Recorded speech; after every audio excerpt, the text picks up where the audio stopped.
Moments ago, new details emerged about Greg Biffle's final flight.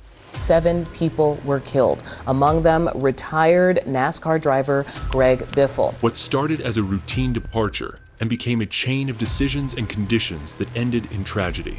This doorbell cam video capturing a fiery plane crash that claims 7 lives. Investigators are now piecing together the timeline minute by minute, and the latest information changes how we understand what happened in the air. A return was attempted. Messages and timing matter, and the investigation is still unfolding. It started as an ordinary Thursday morning in North Carolina, one of those days where nothing feels destined for headlines. At Statesville Regional Airport, the runway looked calm, the kind of quiet that makes private aviation feel routine. But by mid-morning on December 18th, that calm was gone, replaced by sirens, smoke, and a question that would spread across the racing world in minutes. How did Greg Biffle's final flight end in tragedy?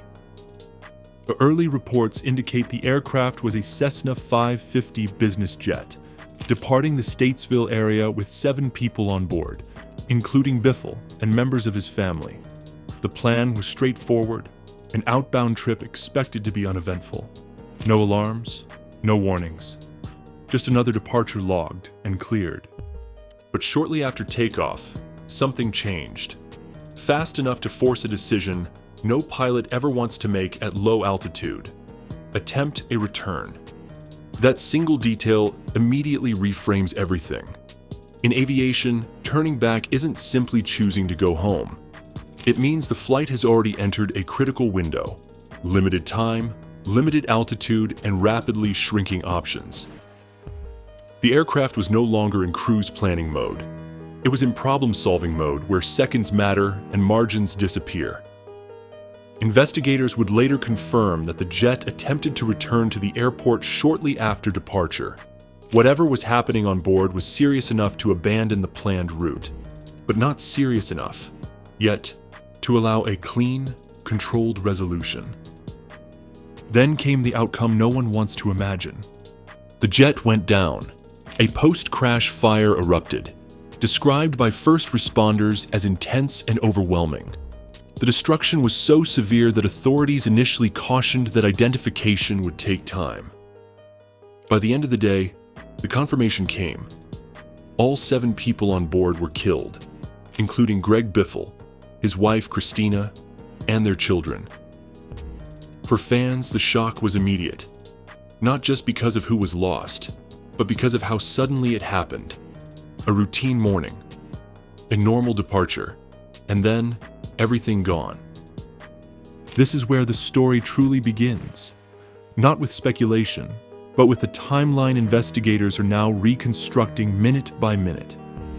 Because the decisions made between takeoff and the attempted return may hold the key to understanding how this flight crossed the line from routine to irreversible. And as new details continue to emerge, one thing is already clear. This wasn't just an accident. It was a chain of moments, and the truth is still being uncovered. In the moments after takeoff, the flight looked normal, but understanding what the flight was and who was aboard is essential to piecing together this tragedy. Greg Biffle, 55, wasn't flying as a hobbyist. He was piloting or traveling in a Cessna 550 Citation business jet, a mid-size corporate aircraft capable of regional and cross-country travel. On the morning of December 18th, 2025, that jet lifted off from Statesville Regional Airport in North Carolina with 7 people aboard. Among them were Biffle himself, his wife Christina Grossu Biffle, their 14-year-old daughter Emma, and their 5-year-old son Ryder. Also on board were family friends Dennis Dutton and his son Jack, as well as longtime NASCAR associate Craig Wadsworth. This flight was meant to be a continuation of life, not an end to it. According to early investigative reporting, the aircraft was registered to a company linked to Biffle, and departure was followed by what initially appeared to be a routine climb-out. Then, within about 5 to 10 minutes, conditions shifted. instead of continuing toward their intended destination, likely a southeastern state or holiday location, the jet turned back toward Statesville. Reports indicate that the aircraft was configured for landing with its lights on and appeared to be approaching for an emergency return when it struck ground short of the runway. A post-crash fire developed quickly, and first responders described the blaze as intense and consuming. Weather at the time was described as cloudy with drizzle and less than ideal visibility, but not extreme. Preliminary information suggests 5 miles of visibility under visual flight rules amid light precipitation, though the exact role of weather in the mishap remains under investigation.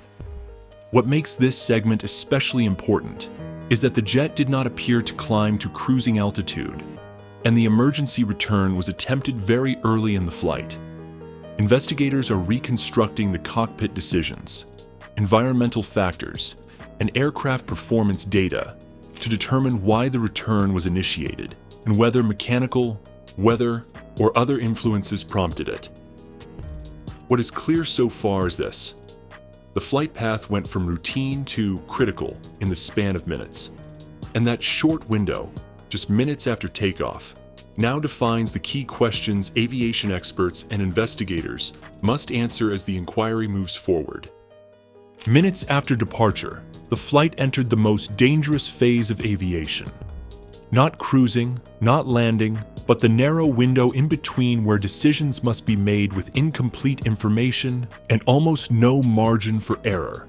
Radar data shows the jet turning back towards Statesville shortly after takeoff.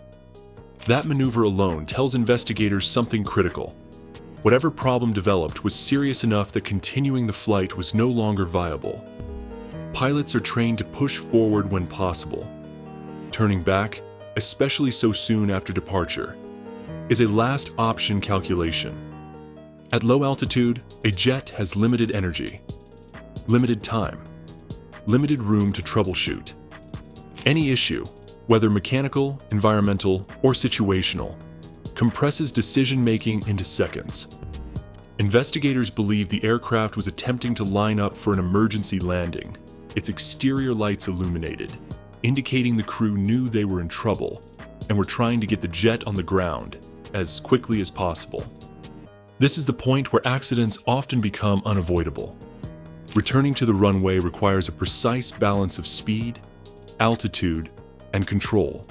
Too slow, and the aircraft risks stalling. Too steep, and recovery becomes impossible. Too shallow, and terrain becomes a threat. The jet never reached the runway. Witnesses near the airport later described seeing the aircraft descending at an abnormal angle before disappearing from view. Moments later, impact, then fire. For investigators, this segment of the flight is now the focus. Why did the aircraft turn back so quickly? Was it responding to a mechanical indication, visibility concerns, an instrument issue, or something that gave the crew no confidence in continuing forward? The answers won't come from speculation. They'll come from data, radar, wreckage patterns, engine components, and flight control positions frozen at the moment of impact. What's already clear is this: the attempted return was not hesitation. It was action, a deliberate effort to save the aircraft and everyone on board. And it came just seconds too late. The crash occurred just short of the runway perimeter, ending the flight in a violent impact followed by an intense post-crash fire. Emergency responders were on scene quickly, but the conditions they encountered left no room for rescue. The fire consumed much of the wreckage, complicating both identification and early investigative work. In aviation, fire tells a story of its own. Investigators study burn patterns to determine whether the blaze began before or after impact, how fuel was distributed, and whether the engines were producing power at the time of the crash. In this case, the severity of the fire suggested a high-energy impact combined with ruptured fuel tanks, something consistent with a jet descending under emergency conditions. By the time authorities confirmed the fatalities, the news had already begun spreading through the racing community. Greg Biffle wasn't just a former NASCAR champion. He was a husband, a father, a fixture in the sport long after stepping out of the driver's seat. The loss of his wife and children alongside him turned shock into grief almost instantly. Airport operations were halted. Federal investigators secured the site, and the long process of reconstruction began. This phase isn't about blame. It's about sequence.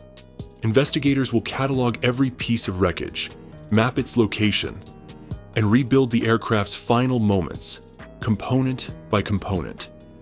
They will examine weather reports, maintenance records, and any available communications. They will determine whether the engines were responding, whether control surfaces were intact, and whether the aircraft was controllable up until impact. For families and fans, this stage is agonizingly slow, but it's necessary, because understanding what happened in those final minutes is the only way to prevent it from happening again. The crash itself was the end of the flight. The investigation is only beginning. Once the fire was extinguished and the site secured, the work shifted from emergency response to forensic reconstruction. This is where aviation investigations slow down, and where assumptions are deliberately set aside. Investigators begin with the basics: sequence and condition. They map the debris field to understand the aircraft's attitude at impact, its angle, speed, and direction of travel. A compact debris field can indicate a steep descent. A wider spread can suggest forward motion. Every fragment tells part of the story. Next comes systems analysis. Engines are examined for signs of power at impact. Control surfaces are checked for continuity. Were they connected and responsive? Fuel components are inspected to determine flow and integrity. Even the position of cockpit switches matters. Frozen in place by force. Weather data is reviewed minute by minute, not just conditions at the airport, but along the climb-out path. Visibility, ceiling, precipitation, wind shear. Investigators also analyze whether conditions were changing rapidly, a factor that can complicate early flight decisions. Maintenance records are another pillar. Investigators trace recent inspections, parts replacements, and deferred items. They look for patterns, not blame. A well-maintained aircraft can still encounter sudden issues. The goal is to understand what, not assume why. Finally, communications and timing are reconstructed. Radar tracks, transponder data, any available audio. Together, they create a clock, pinpointing when the situation escalated and how much time the crew had to respond. This phase doesn't deliver answers quickly. It builds a foundation, so conclusions, when they come, are defensible. In aviation, accuracy matters more than speed.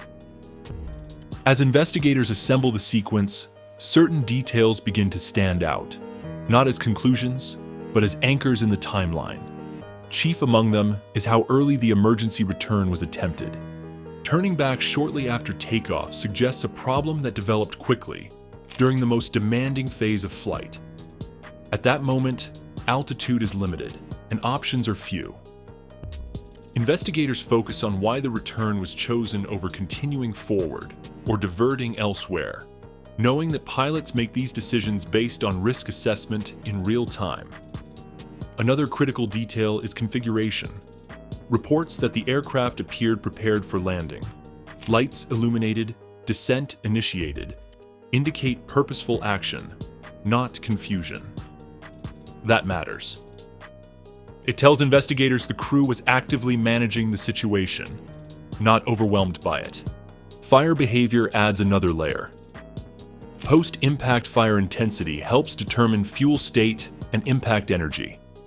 It can also limit what evidence survives, making early documentation crucial.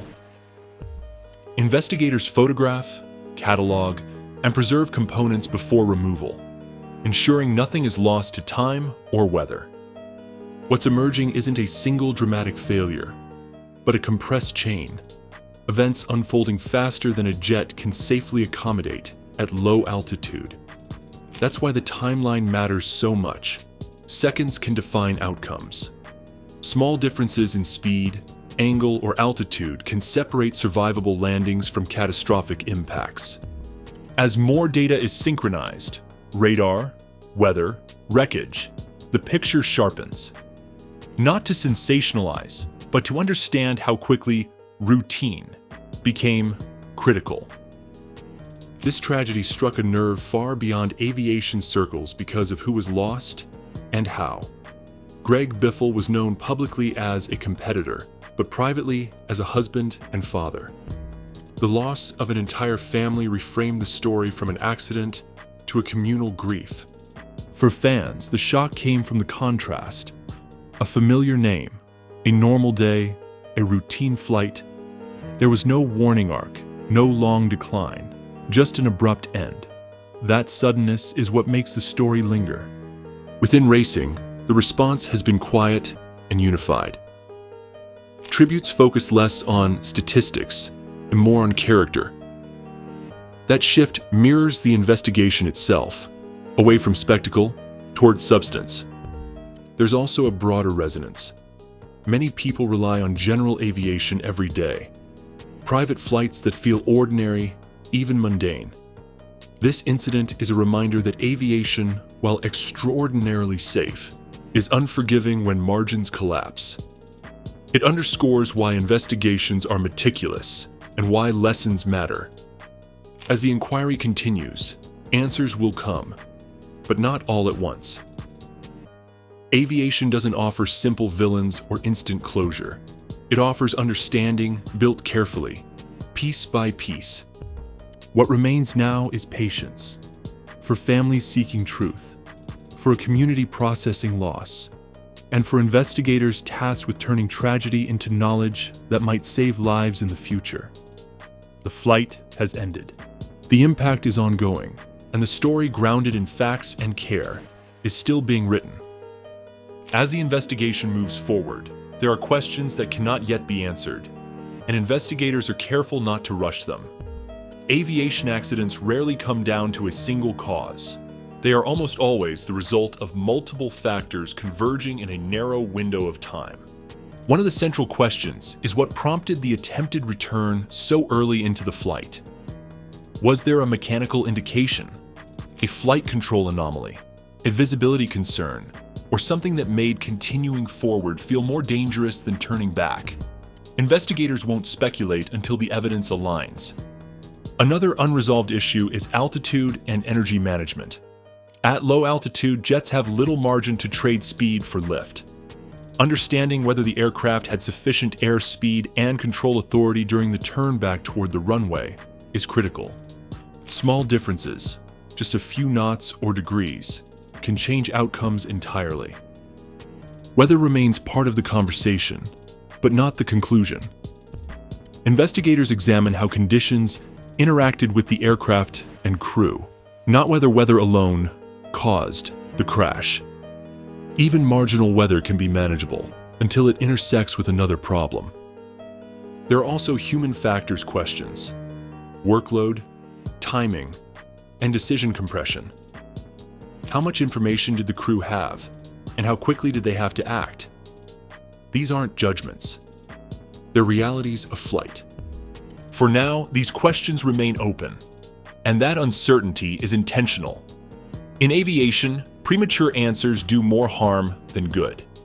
When the final report is released, months, sometimes years from now, it won't read like a headline. It will be technical, precise, and methodical. Its purpose won't be closure. It will be prevention.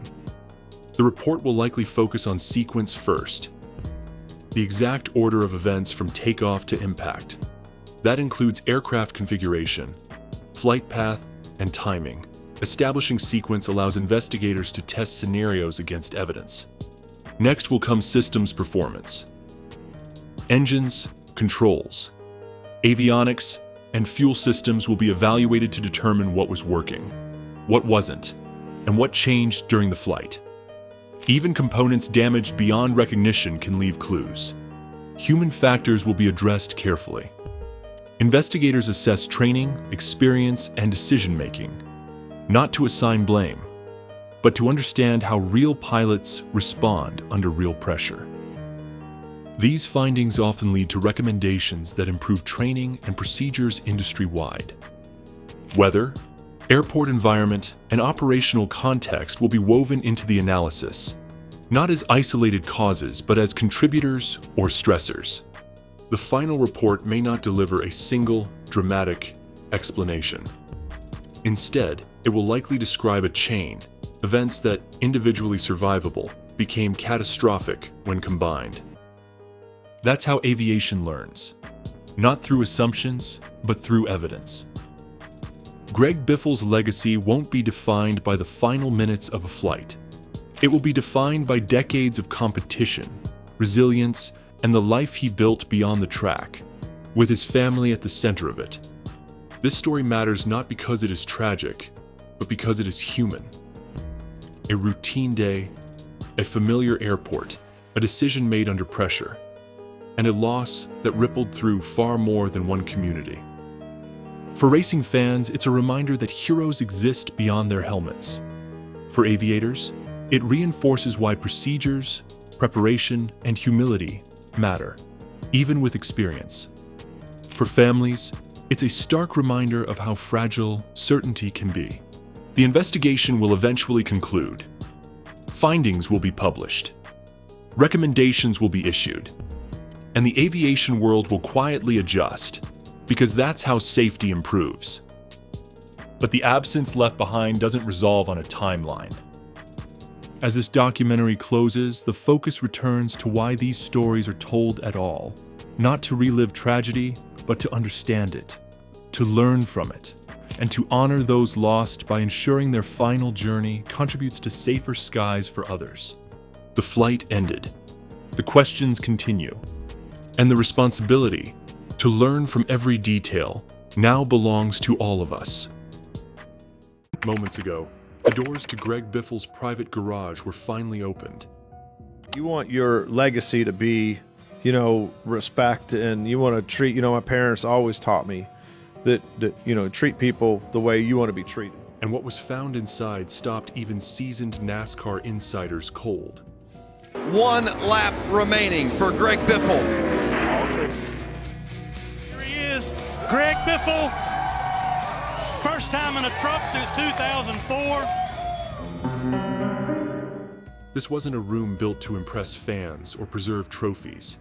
It wasn't a museum, and it wasn't meant to be seen at all. What waited behind those doors was something far more personal and far more revealing. Inside were cars that were never sold, projects that were never finished, boxes that hadn't been touched in years. Not because they were forgotten, but because they mattered too much. There were race-worn items no one knew he kept, handwritten notes no one was meant to read, and reminders of a life split between speed, family, and responsibility.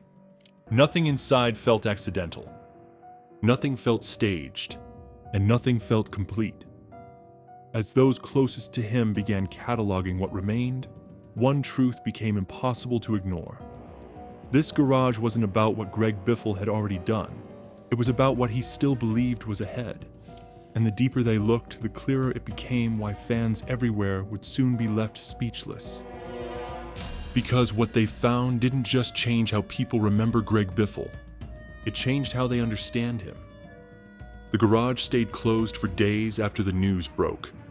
Not locked, just untouched.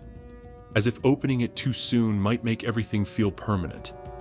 When the door finally rolled up, the sound echoed across the property. Hollow and final, and everyone standing there understood the same thing at once. This wasn't just a place where cars were kept.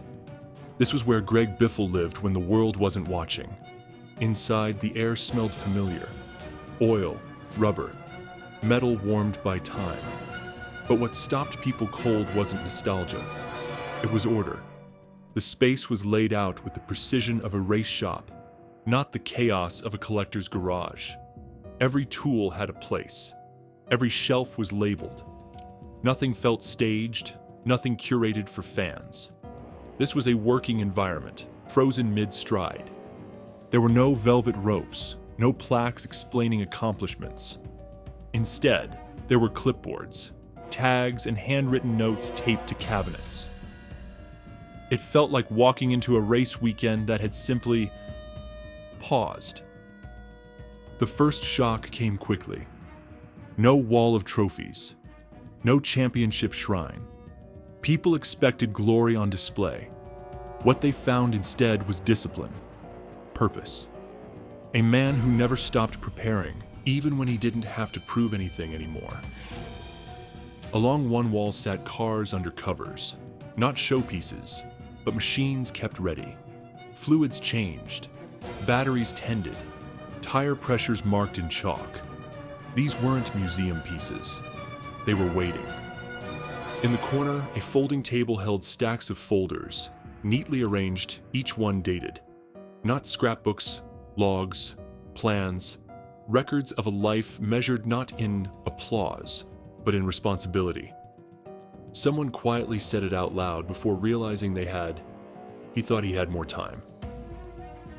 That's when the weight hit, because this wasn't a garage built for legacy. It was built for continuity. And standing there, surrounded by everything he left exactly where he last needed it, one truth became impossible to ignore. Whatever was found next wouldn't just explain Greg Biffle's career. It would explain who he was when no cameras were on. And that's why NASCAR fans would soon be left speechless. Once the initial silence settled, attention shifted to the cars. That's what most people expected to define the space. And in a way, they did. Just not how anyone imagined. There were no exotic supercars lined up for admiration. No untouched collectibles polished for resale. Instead, the garage revealed a lineup that felt intentional, functional, almost stubbornly practical. Each vehicle told a story of use, not display.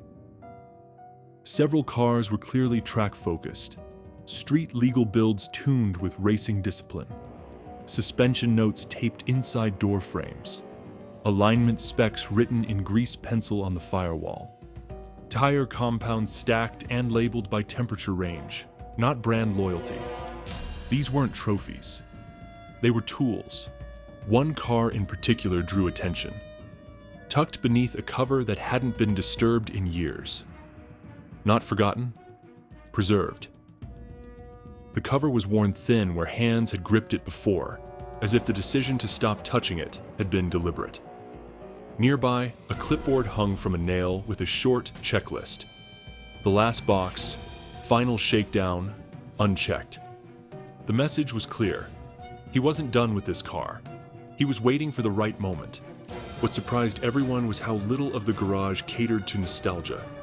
Even vehicles tied to career milestones were stripped of ceremony. Race numbers weren't framed. They were masked under layers of dust. The focus wasn't on what these cars had accomplished, but on what they were still capable of doing. It reframed everything. This wasn't a man living in the past. It was a man preparing for future laps, even after stepping away from the spotlight. And for fans who assumed retirement meant reflection, the cars told a different truth. Greg never stopped building. The deeper they went, the more racing history surfaced. Not in polished displays, but in raw artifacts of work. Helmets sat on shelves without cases, scuffed and marked, each one tagged by season. Gloves were folded carefully, not framed. Radios, earpieces, and mic cables were coiled and labeled like they were still in rotation.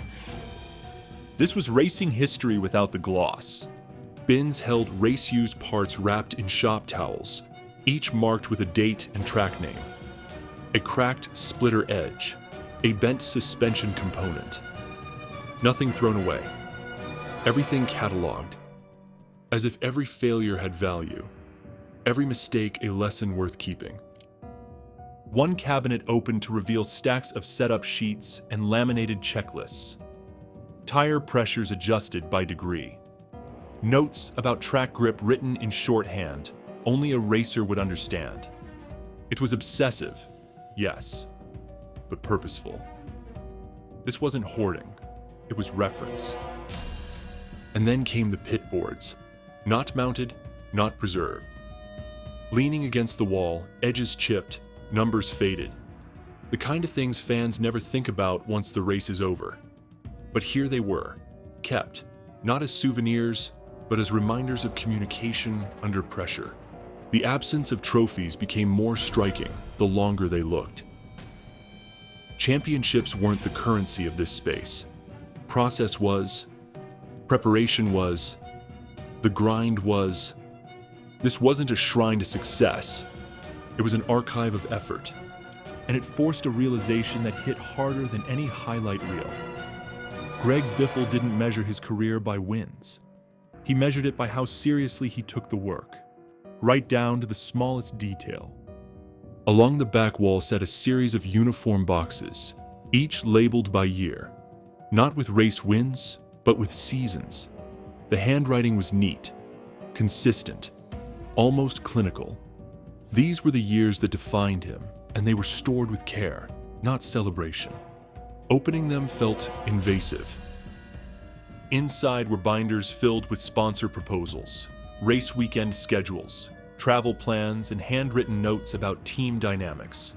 Margins were filled with reminders, not about speed, but about people. Who needed reassurance? Who needed space? Who performed better under pressure? There were old passes, credential badges, and faded lanyards, kept not for memory, but for record. One folder stopped everyone in their tracks.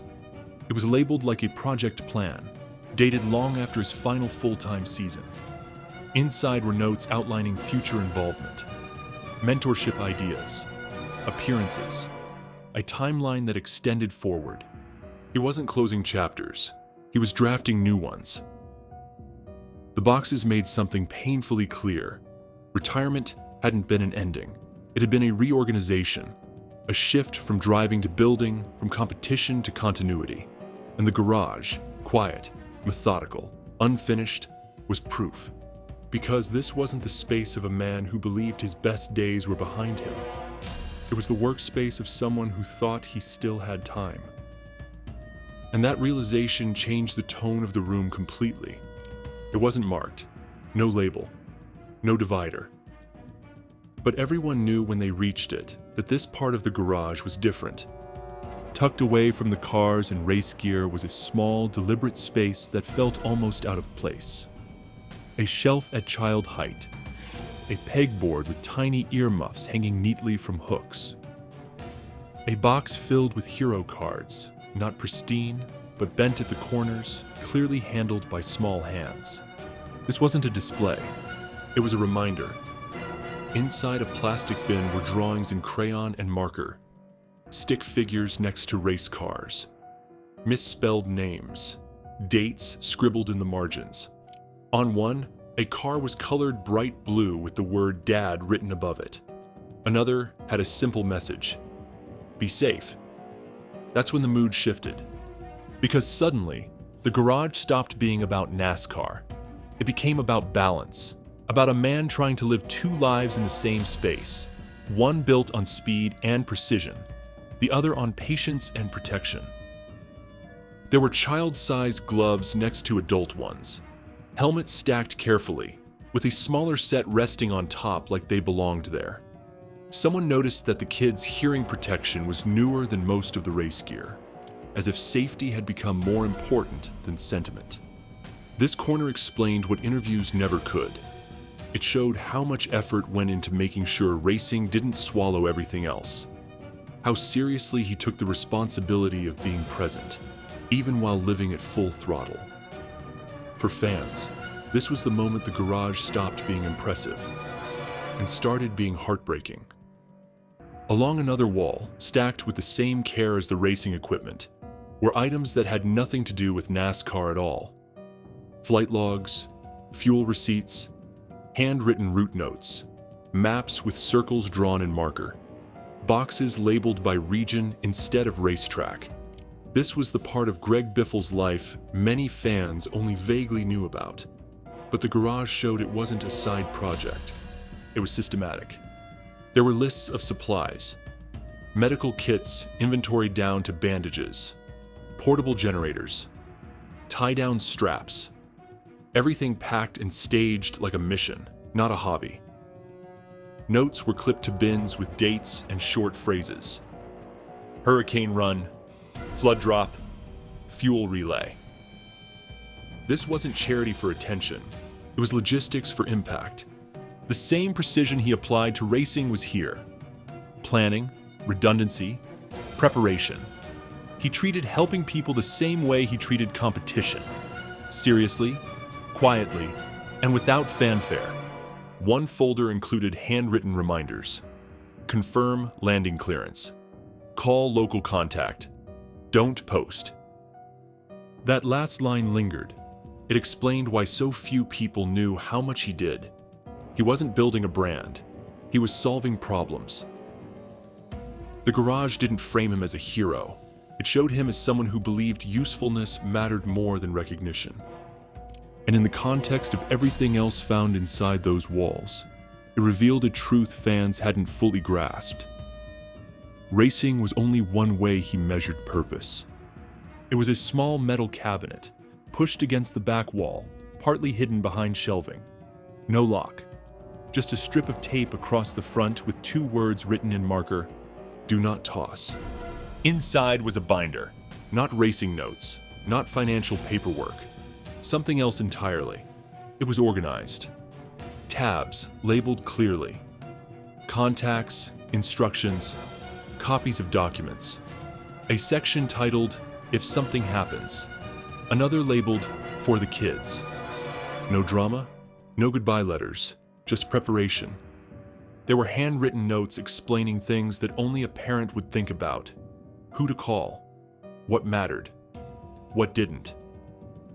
Simple sentences written with clarity, not fear. That's when the reality landed hardest. He hadn't been reckless. He hadn't been careless. He had been aware that life, whether on the track, in the air, or on the ground, never makes guarantees. The garage fell completely silent, because this wasn't about tragedy anymore. It was about intention, about a man who lived fast but planned carefully, who loved deeply but prepared responsibly. And for NASCAR fans watching this story unfold, this discovery did more than surprise them. It changed how they understood Greg Biffle entirely. At the center of the garage sat the one thing no one was ready to face. The covered car. It wasn't hidden. It wasn't locked away. It was placed deliberately, centered, accessible, treated with respect. When the cover was finally pulled back, there was no gasp of shock, just a long, quiet pause. The car wasn't complete. Panels were aligned but unfastened. Wiring looms were labeled but not routed. On a rolling cart beside it, parts were laid out in careful order, bolts bagged and tagged, torque values written on blue tape. A calendar hung nearby with dates circled weeks into the future. This wasn't abandonment. It was interruption. Notes were clipped to the dash, short reminders written to himself. Recheck clearance. Finish after test day. Don't rush final setup. The language wasn't hopeful or sentimental. It was practical, confident, as if time was assumed. That assumption hit hard, because unfinished projects tell the truth we try to avoid. He believed he'd be back. Not someday, soon. This wasn't a memorial build. It was a living one, paused mid-thought, waiting for hands that would never return. In racing, an unfinished car usually means a season cut short. Here, it meant something heavier. It meant plans that didn't get their final lap. And for everyone standing there, it became impossible to ignore what the garage had been quietly saying all along. This life wasn't winding down. It was still in motion. When word spread about what was found inside the garage, fans expected drama. They expected extravagance. What they got instead was humility, and that's what left them speechless. There were no gold-plated memories, no ego-driven displays, just evidence of a man who took every role seriously and none lightly. Racer, builder, father, helper, planner. The garage told a story that highlight reels never could. It showed discipline without arrogance, success without indulgence, care without spectacle. Fans realized they'd cheered for the results, but never truly seen the work behind them. What stunned people most was how balanced it all was. Racing didn't eclipse family. Family didn't erase ambition. Helping others didn't require attention. Everything coexisted in the same space, organized with intention. That balance is rare in any life, especially one lived under pressure. Social media tributes shifted tone. Less about wins, more about respect. People stopped arguing stats and started sharing moments. Quiet ones, human ones. Because the garage didn't reveal secrets, it revealed values. And once fans understood that, they stopped being shocked and started being grateful they got to witness the full picture, even if it came too late. In the end, the garage wasn't a museum. It was a blueprint for how to live with intention, how to prepare without fear, how to love without neglecting responsibility, how to move fast, but think ahead. Everything inside pointed to the same truth. This was a man who believed tomorrow mattered, who planned for it, who built for it, who assumed it would come. That belief didn't make him careless. It made him human. As items were cataloged and decisions made about what would be preserved, donated, or passed down, one thing became clear. The most important thing found inside the garage couldn't be boxed or displayed. It was example. An example of taking the work seriously, of showing up prepared, of caring quietly, of building a life that didn't depend on applause to feel complete. The final image lingers on the closed garage door, not as an ending, but as a pause, because what remains isn't silence, it's instruction. Moments ago, new attention has turned to the final messages sent before Greg Biffle's last flight.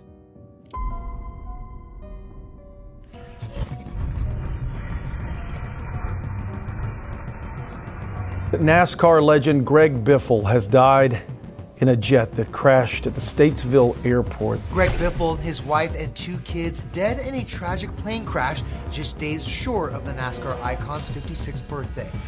Flowing from this way, it was way too low. Huge explosion. The tree line over there and just scraped all the way across over, and then it just fireballed itself.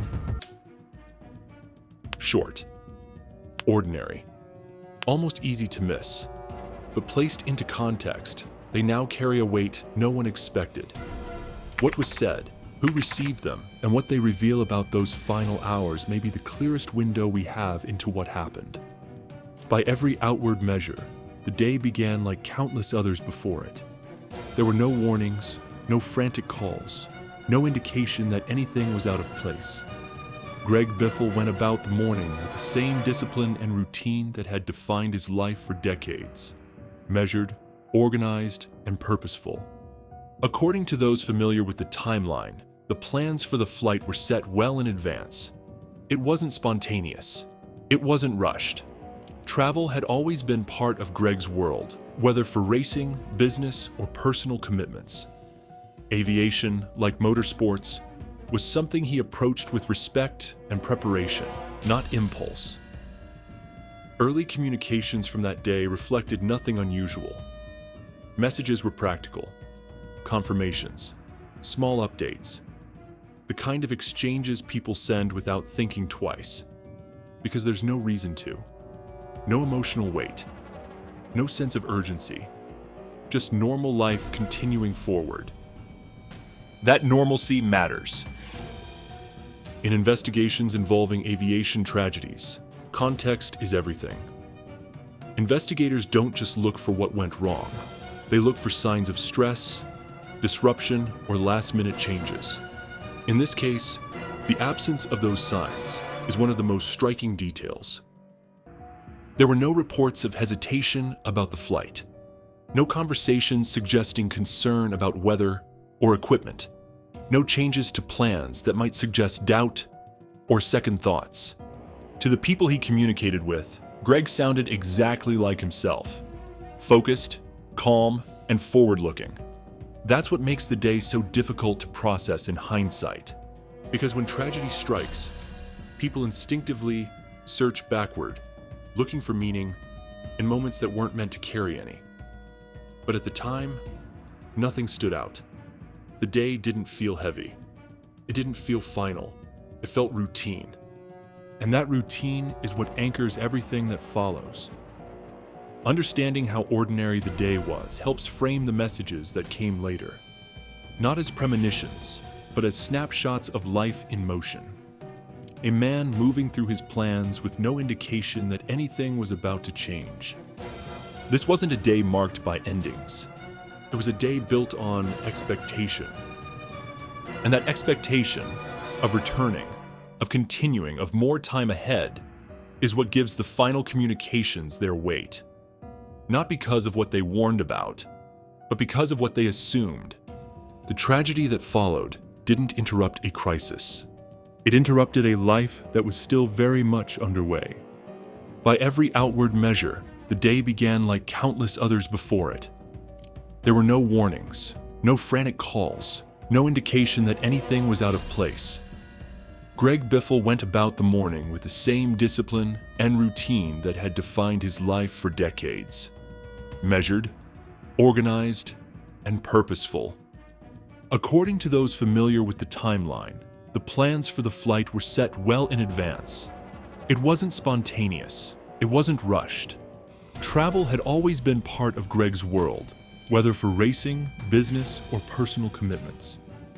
Aviation, like motorsports, was something he approached with respect and preparation, not impulse. Early communications from that day reflected nothing unusual.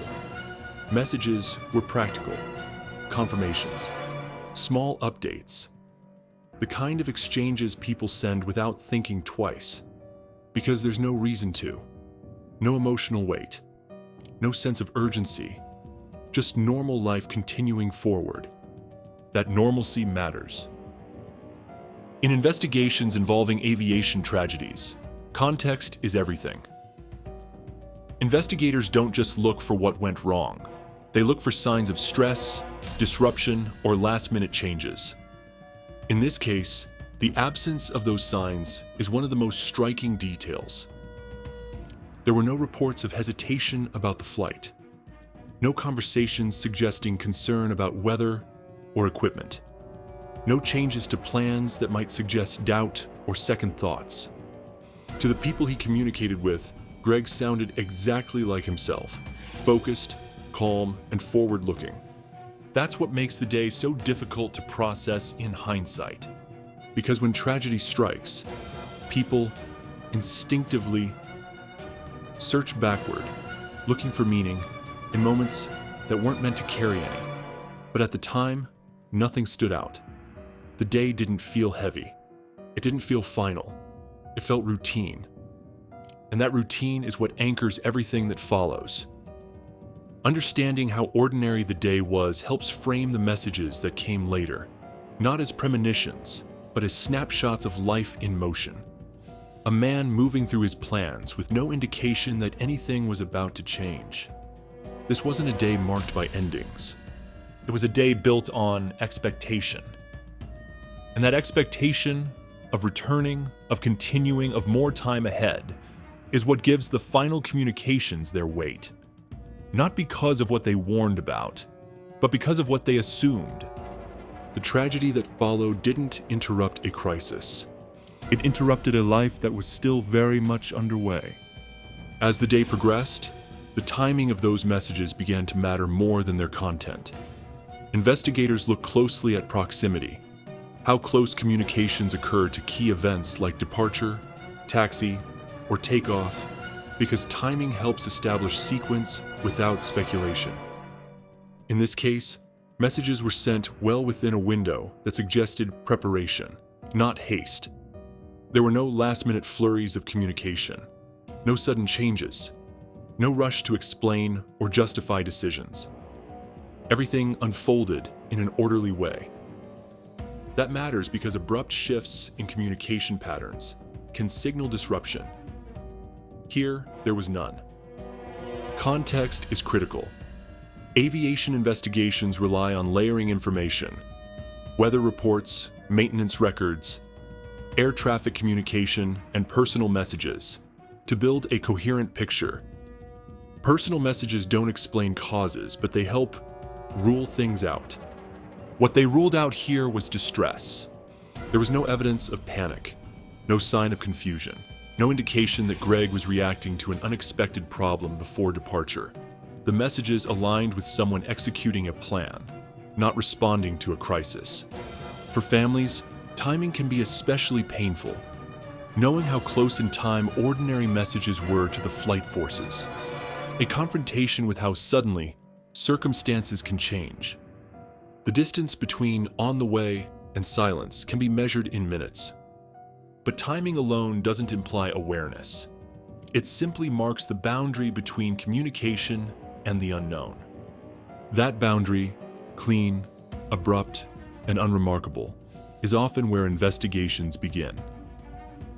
As attention turned to the content itself, investigators and officials remained careful not to sensationalize it. There were no dramatic statements to analyze, no expressions of fear, no language that suggested finality. The messages were ordinary. They referenced logistics, reassurance, expectations of follow-up, the kind of wording that assumes return, not absence.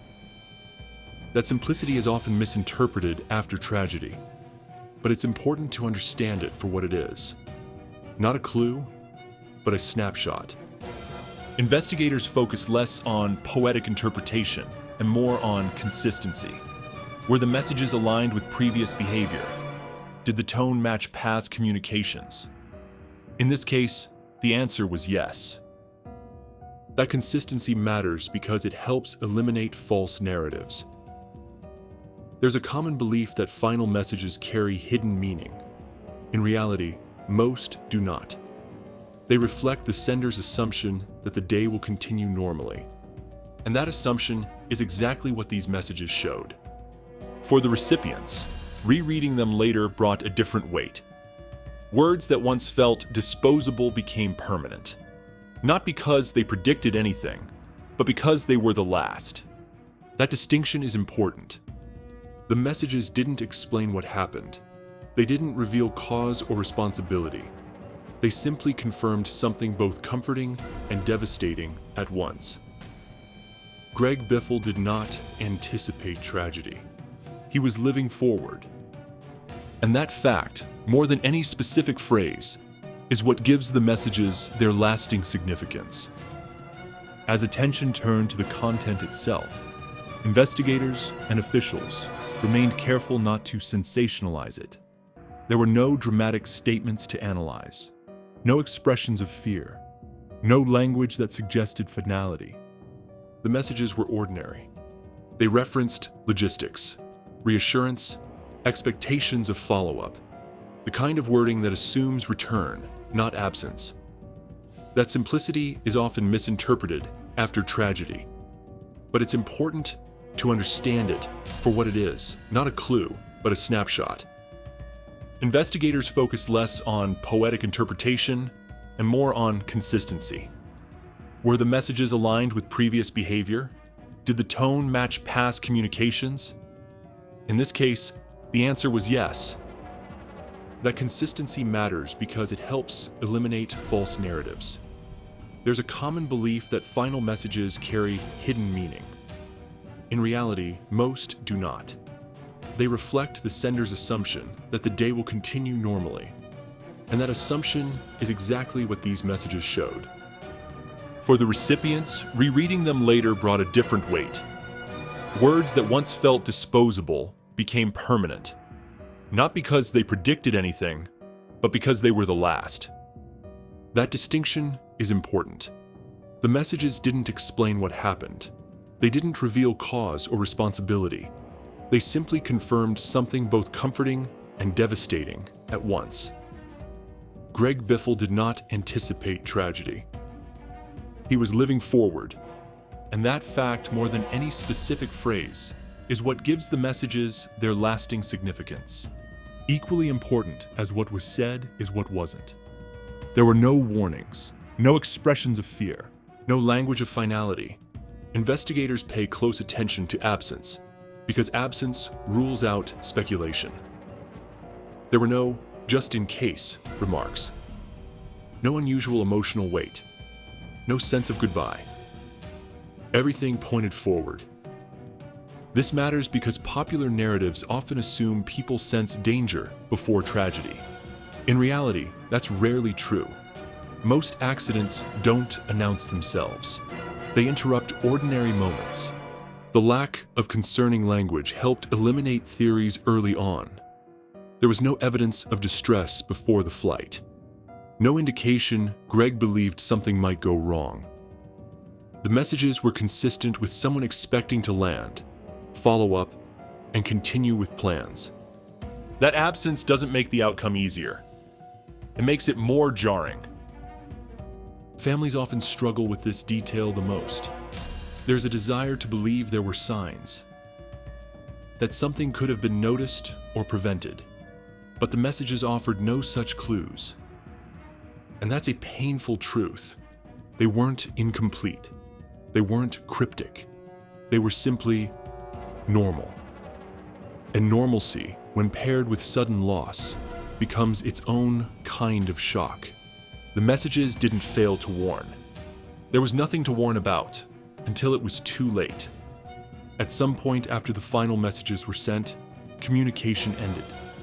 Not gradually, not with escalation. It stopped cleanly. For investigators, that clean break is significant. It helps define the boundary between normal activity and the unknown.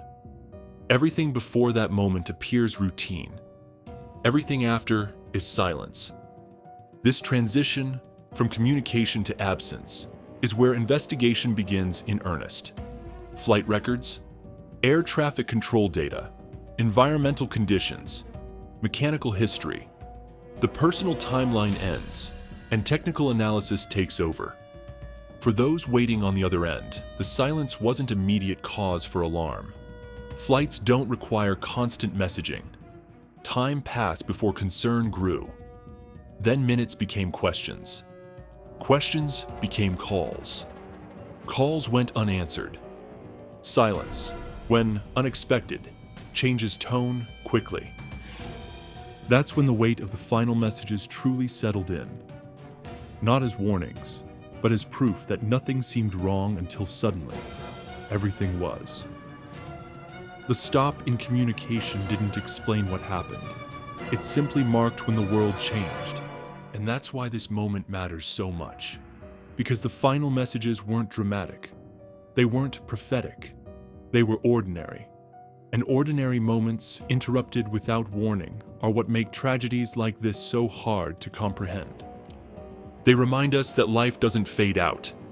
It cuts.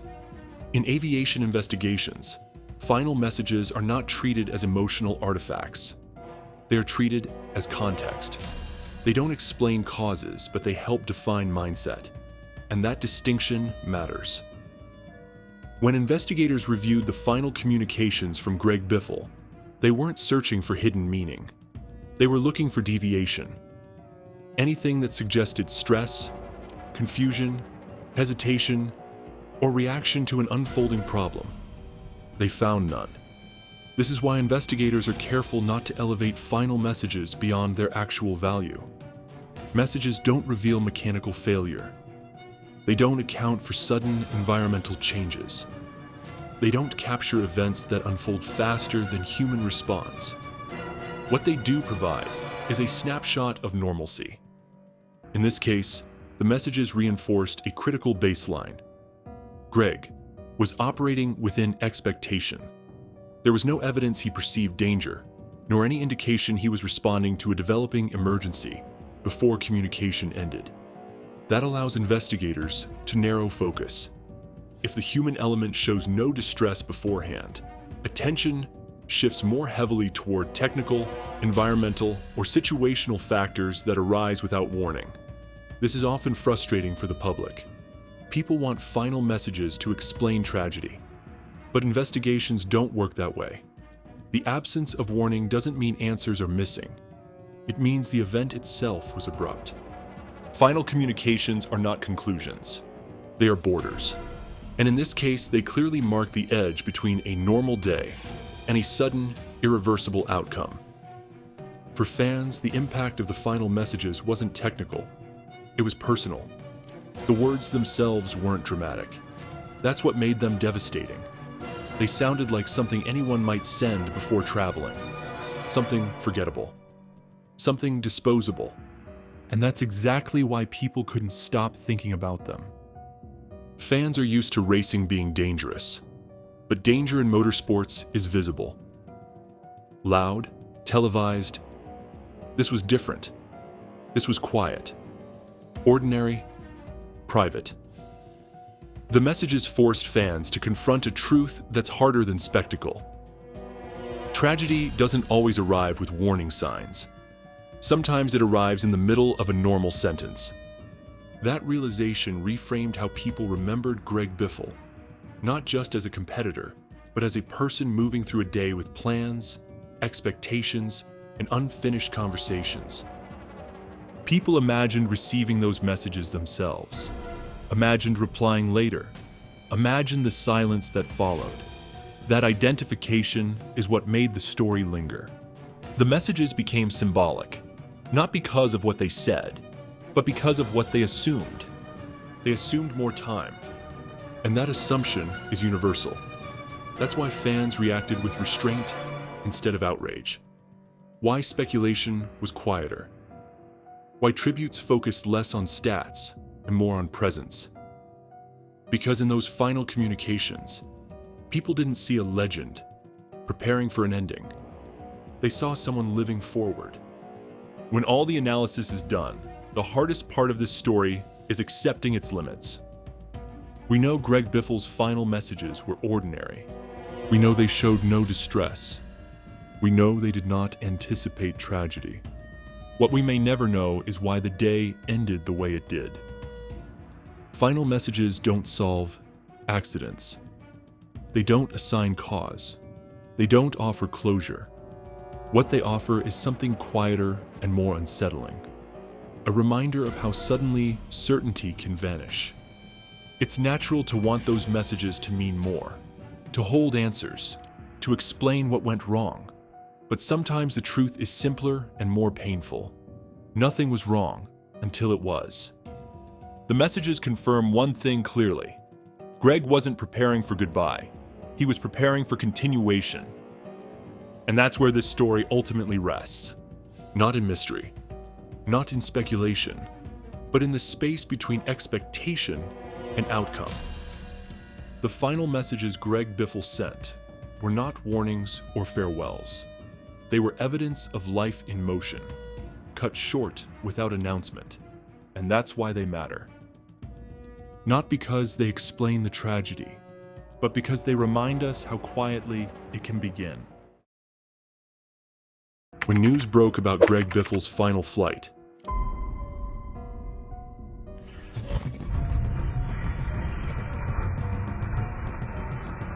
NASCAR legend Greg Biffle has died in a jet that crashed at the Statesville airport. Greg Biffle, his wife, and 2 kids dead in a tragic plane crash just days short of the NASCAR icon's 56th birthday. It's flying from this way. It was way too low. Huge explosion. The tree line over there and just scraped all the way across over, and then it just fireballed itself.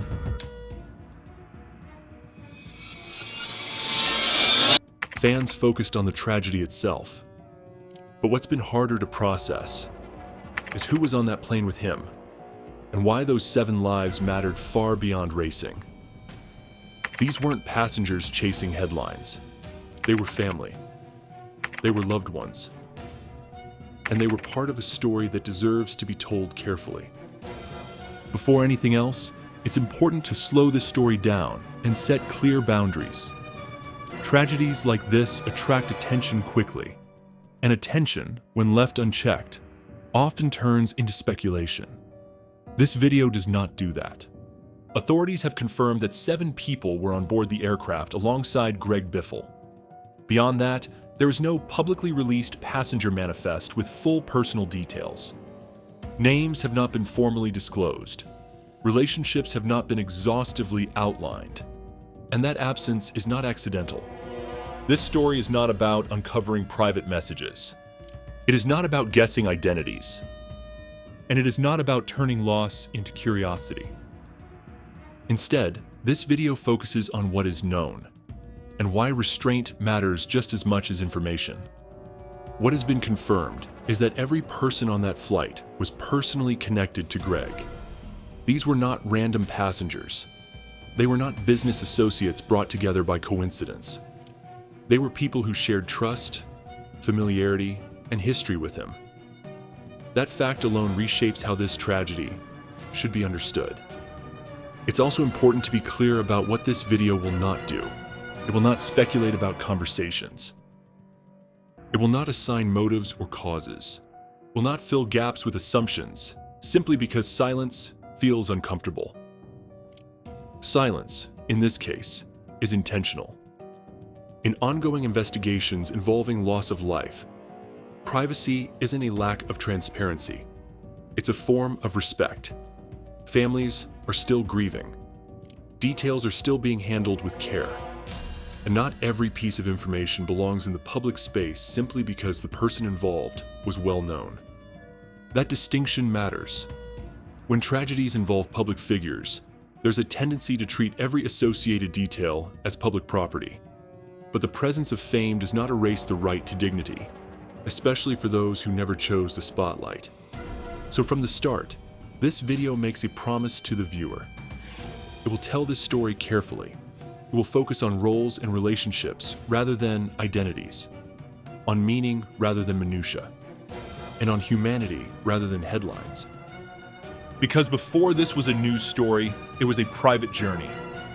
And before it became a tragedy, it was a moment meant to be ordinary. Understanding that is the foundation for everything that follows.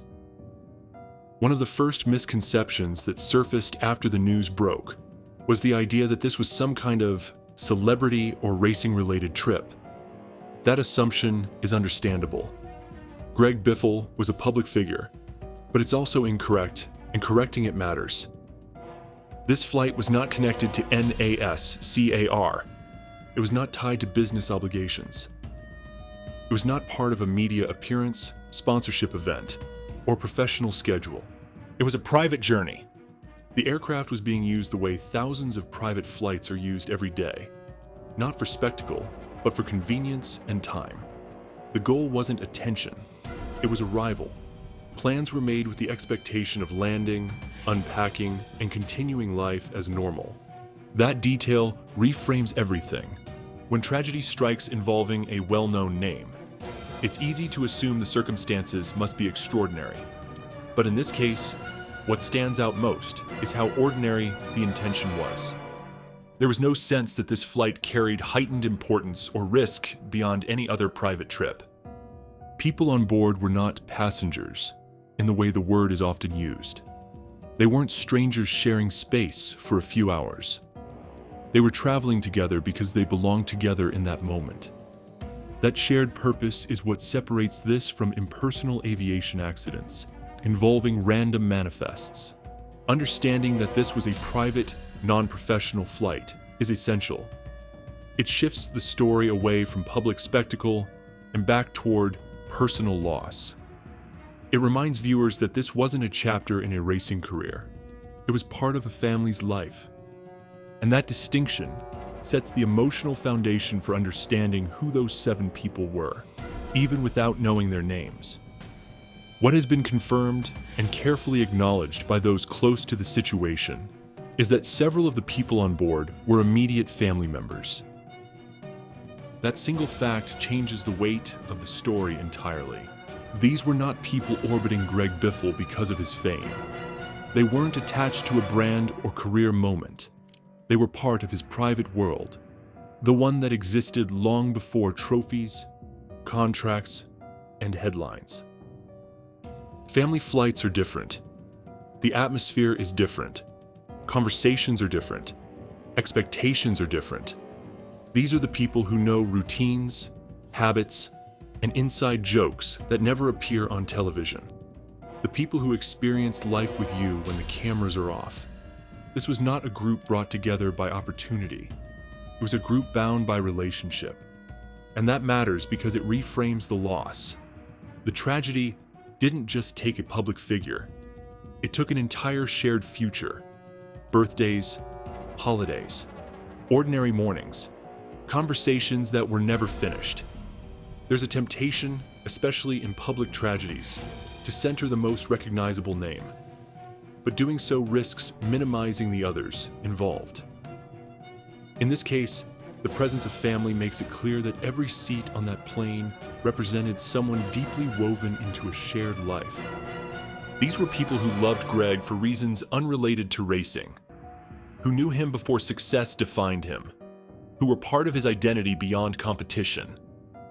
That's why this story must be handled differently. It isn't about celebrity loss alone. It's about a family tragedy, multiplied across every person on board. Beyond immediate family, others on the flight were also personally connected to Greg Biffle. While details about their identities remain private, what is known is the nature of their presence. They were there because they belonged there. These weren't incidental travelers. They weren't acquaintances filling seats. They were people moving together toward a shared destination, with shared plans waiting on the other side of the flight. That's why reducing the tragedy to a number, 7, feels inadequate. Each of those seats represented a full life, a set of relationships, responsibilities, futures that extended far beyond the aircraft itself. Aviation accidents are often summarized statistically, but statistics erase context. This flight demands context. The people on board had expectations like anyone else boarding a plane. They expected to arrive, to make phone calls afterward, to step into whatever came next that day. Nothing about their presence suggested finality. And that's what makes their loss resonate so deeply. When tragedies involve groups connected by relationship rather than coincidence, the impact ripples outward in ways that are harder to measure. Entire support systems vanish at once. Families grieve multiple absences simultaneously. Communities lose not just individuals, but the connections between them. This isn't about curiosity, it's about recognition. Recognizing that every person on that flight mattered independently and collectively. That their lives were not footnotes to a headline, and that understanding who they were in relation to one another is far more important than knowing their names. Because the meaning of this tragedy isn't found in details. It's found in the relationships that were lost together. As public interest grew, a familiar question followed almost immediately. Why haven't the names been released? The answer is not secrecy, it's responsibility. In tragedies involving public figures, there's often pressure to reveal everything as quickly as possible. But aviation investigations and family loss do not move at the speed of public curiosity. Names, roles, and personal details are handled with care for reasons that go beyond procedure. First, there is the investigation itself. When loss of life occurs, officials prioritize accuracy over immediacy. Releasing partial or unconfirmed information risks confusion, misidentification, and additional trauma for families already facing unimaginable grief. Second, and more importantly, there is privacy. Not every person on that plane chose a public life. Some were family members. Others were deeply connected to Greg Biffle in ways that never intersected with fame. To publicly define them before families are ready would be to turn private loss into public exposure. Restraint is not avoidance, it is respect. This is why this story focuses on relationships rather than names, on meaning rather than specifics. Because understanding who these passengers were doesn't require identifying them individually. It requires acknowledging the roles they played in Greg's life and in each other's. In moments like this, silence isn't an information gap. It's a protective boundary. And honoring that boundary ensures the story remains human, not invasive. For those waiting on the other end of that flight, the shift from normal to unbearable didn't happen all at once. It began quietly. Flights don't require constant communication. Delays happen. Time passes. There's no immediate reason to worry when updates stop. At first, silence feels ordinary. Then it stretches. Minutes turn into questions. Questions become calls. Calls go unanswered. And slowly, the realization sets in that something is wrong. Not because of what was said, but because nothing else is coming. This is where the story truly changes. Not at impact, not at headlines, but in the waiting. For families, this period is often the most painful. It's the space between expectation and confirmation, between belief and reality. A space filled with hope that narrows by the minute. For fans, this moment is invisible. It doesn't make footage. It doesn't generate instant updates. But it's where the emotional weight lives. The flight was supposed to end with arrival. Instead, it ended with uncertainty. And that uncertainty lasted just long enough to make the truth unavoidable. This wasn't a sudden public tragedy. It was a private realization that spread outward. And once it did, nothing felt theoretical anymore. Fans of motorsports are no strangers to loss. Racing has taught audiences how to process danger, risk, and tragedy in very visible ways. But this loss landed differently, and many struggled to explain why. The difference was intimacy. This wasn't a crash witnessed live. It wasn't a moment frozen in broadcast footage. It wasn't a professional risk taken in competition. It was a private moment, a family moment, a life moment that never asked for an audience. Knowing that Greg Biffle's final flight included the people closest to him reframed everything. It shifted the story away from career legacy and toward human consequence. Fans didn't react with speculation. They reacted with restraint. Tributes were quieter. Conversations slowed. There was less analysis and more reflection. Because this wasn't about speed, error, or outcome. It was about togetherness and loss occurring all at once. That collective loss resonated deeply. It reminded people that tragedy doesn't always isolate. Sometimes it takes entire circles at the same time. And that reality demanded a different response. Not curiosity, not debate, but respect. To understand why this loss resonated so deeply, you have to understand who Greg Biffle was when racing wasn't the focus. Fans knew the competitor, the intensity, the discipline, the drive. But those closest to him knew something quieter. A man who guarded his private life carefully. Someone who didn't bring cameras into everything that mattered. Someone who valued time with family as fiercely as he valued preparation on the track. That context matters because it explains why this flight looked the way it did. Greg wasn't someone who blurred the line between public and private. He kept those worlds distinct. Racing belonged to the fans. Family belonged to him. The final flight reflected that separation. It wasn't a spectacle. It wasn't documented. And it wasn't meant to be seen. For years, Greg chose to live parts of his life away from attention. He didn't need an audience for everything. That choice shaped how people experienced this loss. There were fewer details because there were fewer public hooks to grab onto. And in a strange way, that absence became its own form of clarity. This wasn't a man chasing headlines in his final moments. He was living the way he always said mattered most. Present, private, and surrounded by the people who meant everything to him. Understanding that doesn't soften the loss, but it does give it meaning. As time passed, the focus shifted from questions to responsibility. How do you honor a tragedy like this without turning it into something it never was? The answer begins with recognition. 7 people were lost, not one story with supporting characters, but 7 lives, each with their own relationships, histories, and futures. The absence of names doesn't erase individuality, it protects it. Remembering them means resisting the urge to know more simply for the sake of knowing. It means accepting that some stories are not ours to complete. That dignity sometimes looks like restraint. Public tragedies often come with an unspoken demand for closure. But closure is not a public right. It's a private process. Families grieve at their own pace, in their own way, far from timelines and comment sections.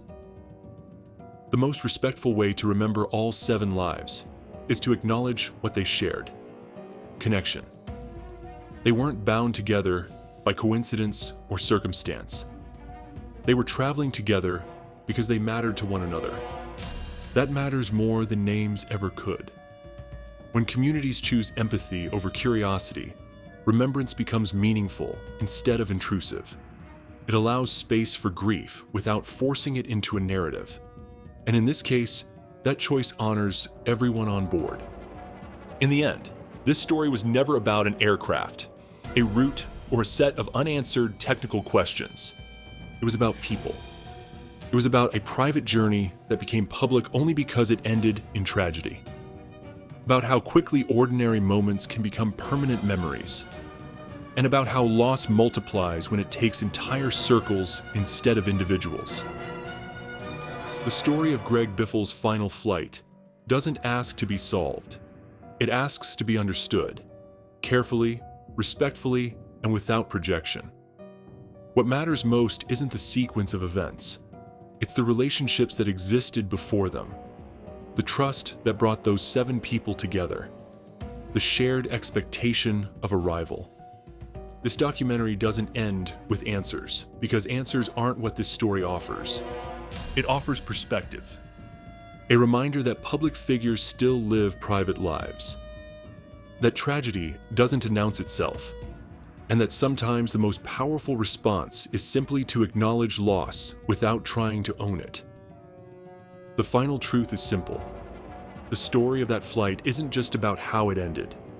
It's about who was together when it happened, and why that togetherness matters. We are remembering the life and legacy of former NASCAR driver Greg Biffle after he, his family, and 3 others died in a crash Thursday morning. That were on the aircraft are deceased. Breaking news out of Statesville. 7 people have died after a plane crashed at the airport there in Statesville. It is believed that former NASCAR driver Greg Biffle is one of those occupants on the plane. Moments ago, Casey Kahn finally spoke about Greg Biffle's death. He didn't make a long statement. He didn't try to explain the loss. But the few words he chose revealed a side of their relationship fans rarely saw, and why this loss is hitting the NASCAR world harder than expected.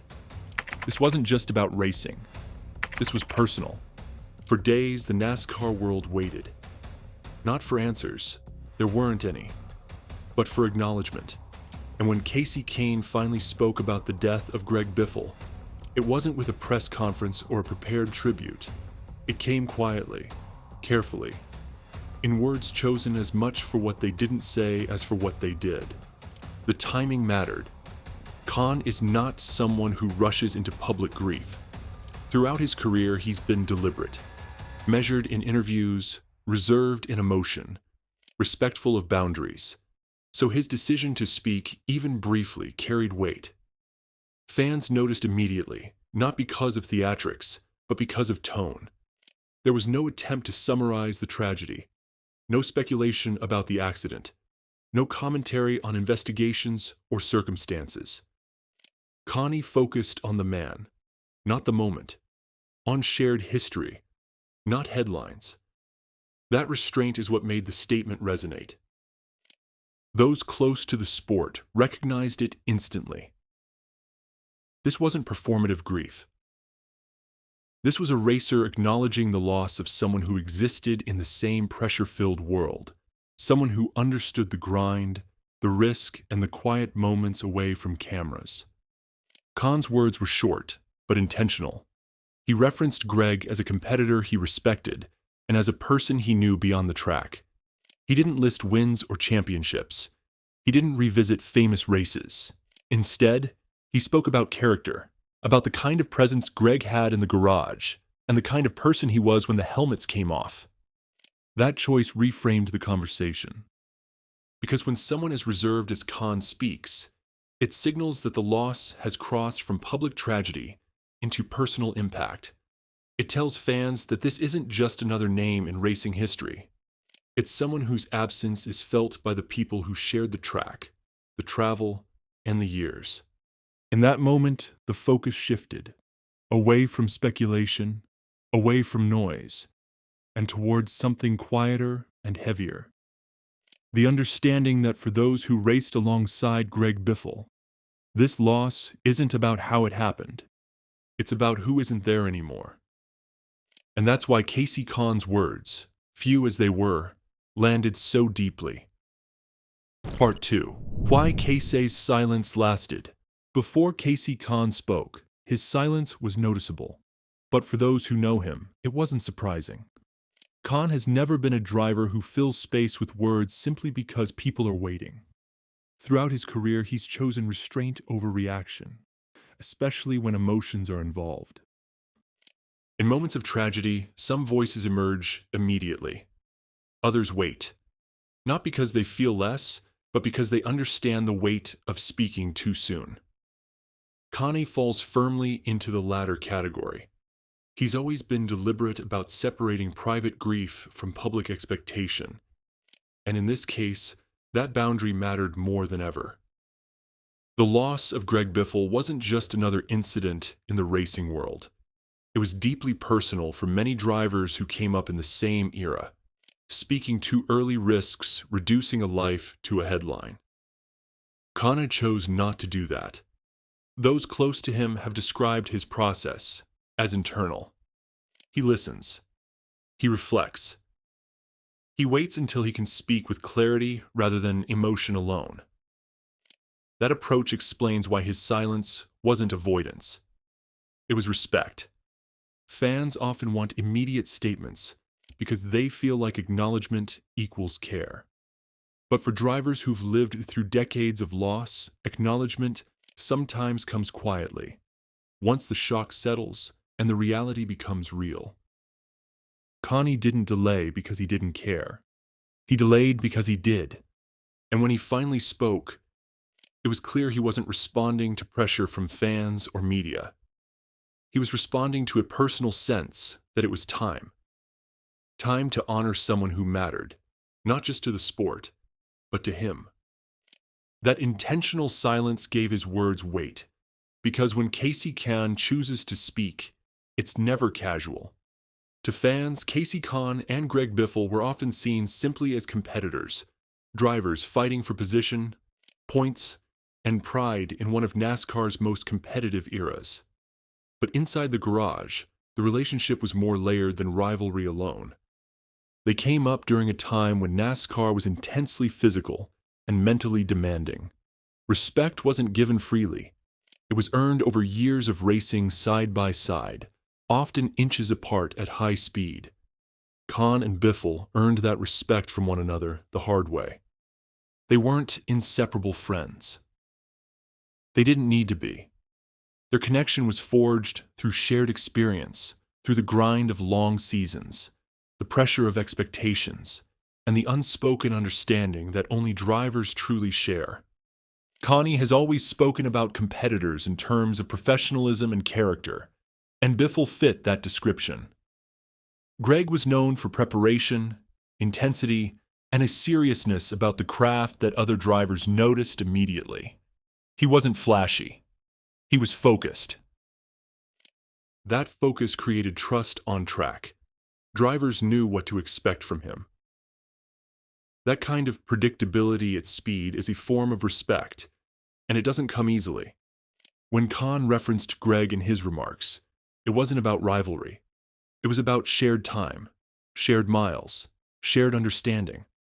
The kind of bond that forms not through friendship alone, but through survival in the same environment. That's why his words carried authenticity.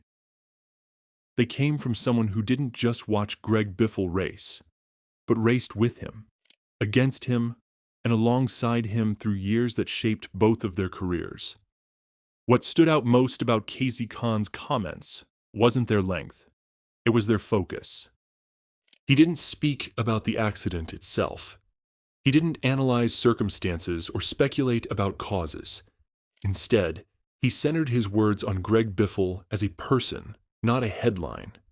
That choice immediately set his statement apart from the noise surrounding the tragedy.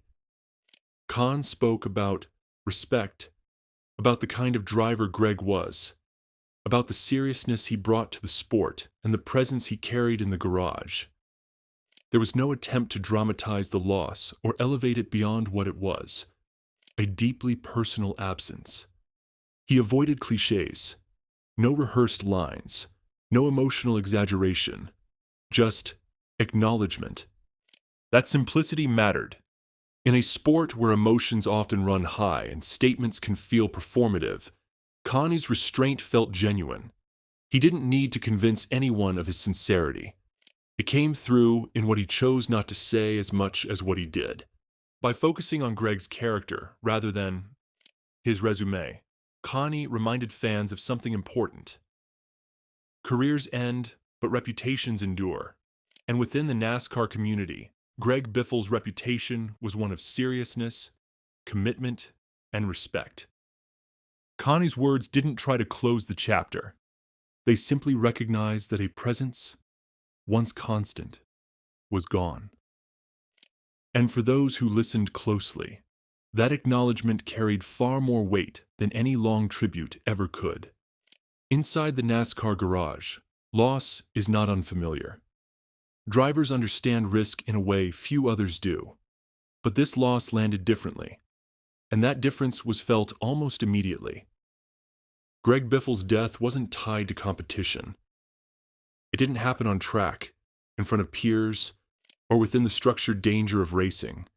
It happened away from the sport, in a private moment with people who mattered most to him. That separation is what made it harder for many drivers to process. For racers, the track is a controlled environment. Risk is calculated, mitigated, and understood. What happened here offered no such framework. There was no replay to analyze, no data to review, no lesson to extract. Just absence. Drivers reacted quietly. Fewer statements, less commentary, more pauses. The presence of family on the flight amplified that weight. It reminded drivers that the lives they protect off the track are just as vulnerable as the ones they risk on it. That realization cuts deeper than any on-track incident ever could. This wasn't a reminder of danger. It was a reminder of fragility. That's why so many drivers chose silence over sound bites. Not because they lacked words, but because words felt insufficient. The loss didn't belong to the sport alone. It belonged to a family, and by extension, to the people who knew Greg beyond competition. And that difference reshaped the way the garage grieved. Casey Khan's perspective on loss is shaped by distance as much as experience. Since stepping away from full-time NASCAR, Connie has spoken openly about how life changes when the schedule stops. The urgency fades, the noise quiets, and relationships take on a different weight. Loss, viewed from that distance, feels sharper, not dulled by routine, but clarified by reflection. That context matters when listening to his words about Greg Biffle. Caney isn't speaking as someone still caught in the weekly churn of competition. He's speaking as someone who's had time to understand what remains after the helmets are hung up. What endures. What matters. From that vantage point, the loss isn't about points, rivalries, or shared seasons. It's about people who once occupied the same demanding world and then moved on, believing there would be time to reconnect later. That belief is one many former drivers share. There's always an assumption that once the racing slows down, life opens up. More time, more conversations, more chances to revisit old bonds. This loss challenged that assumption. Khan's words reflected that realization. Not regret, but awareness. An understanding that time is not guaranteed simply because the racing chapter has closed. That's why his comments carried a different gravity. They came from someone who has already transitioned out of the spotlight and understands how quickly later can disappear. In the days following Casey Khan's remarks, the broader garage response became clearer. Not through statements, but through behavior. There were fewer media availabilities. Conversations slowed. Drivers acknowledged the loss without dissecting it. Crews offered support quietly, without needing attention. It was a collective understanding that this moment didn't belong to analysis. Unity showed up in restraint. When tragedies occur within the sport, there's often a rush to contextualize, to place the loss within racing history. This time, that instinct gave way to something else. Recognition that not every loss needs to be framed. Greg Biffle wasn't remembered as a stat line or a storyline. He was remembered as a presence, someone who shared years, pressure, and understanding with the people still standing in the garage. That shared history created a quiet bond in grief. No single voice dominated the conversation. No narrative tried to claim ownership of the loss. Instead, there was space for family, for memory, and for respect. Khan's words fit into that tone perfectly. They didn't attempt to lead the reaction. They simply aligned with it. And in a sport built on speed and noise, that stillness spoke volumes. When Casey Khan finally spoke, it revealed something the public doesn't often see. The quiet brotherhood that exists among drivers long after rivalries fade. Racing creates competition, but it also creates a shared understanding that never fully goes away. Drivers know what it means to trust one another at speed. They know the risks, the sacrifices, and the costs that aren't visible on race day. That shared reality forms bonds that don't always look like friendship, but run just as deep. Khan's acknowledgement of Greg Biffle wasn't rooted in nostalgia. It was rooted in recognition. Recognition of someone who lived the same demanding life, operated under the same pressure, and understood the same unspoken rules of survival in the sport. That's why his words resonated across the garage. They reflected a collective truth. Racing may separate drivers on track, but it connects them off it in ways few outsiders fully grasp. This brotherhood doesn't require constant contact. Years can pass without conversation, and the bond remains. That's what makes loss so disorienting. It removes the possibility of reconnection that drivers assume will always be there someday. Khan's statement brought that realization into focus. Not as regret, but as respect. Respect for the time shared, the risks endured, and the mutual understanding that defined their era. In speaking when he did, Khan didn't just honor Greg. He articulated what many drivers were feeling, but hadn't voiced. That some losses reach deeper because they come from within the same lived experience. Greg Biffle's legacy has often been discussed in terms of results. Wins, championships, and moments of intensity on track. But moments like this force a broader view. Through Casey Khan's words, fans were reminded that legacy isn't built solely on achievements. It's built on presence. On how someone carries themselves in shared spaces. On the respect they earn from peers who understand the cost of doing the job well. Biffle was known inside the garage as serious, focused, and committed. Not loud, not performative. He didn't need to dominate conversations to command respect. that reputation endured long after he stepped away from full-time competition. Connie's reflection highlighted that quieter side of legacy, the part that doesn't show up in highlight reels, the part that lives in memory, in shared experiences, and in how someone is spoken about when they're no longer there. This reframing matters because it shifts the conversation away from how Greg died and back toward how he lived, toward what he represented to the people who raced with him, traveled with him, and shared years of their lives in the same demanding environment.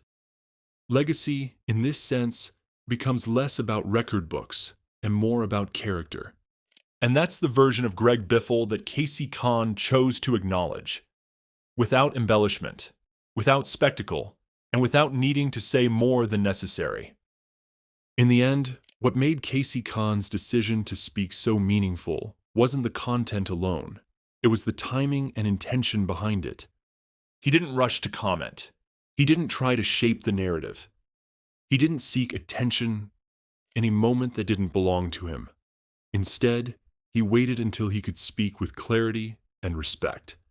And when he did, he reminded fans of something easy to forget in a world driven by headlines. Not every response needs to be loud to be powerful. Connie didn't break his silence to answer questions. He broke it to acknowledge loss, to honor a peer, and to quietly affirm that the bonds formed in racing don't disappear when careers end. That restraint is why his words will endure.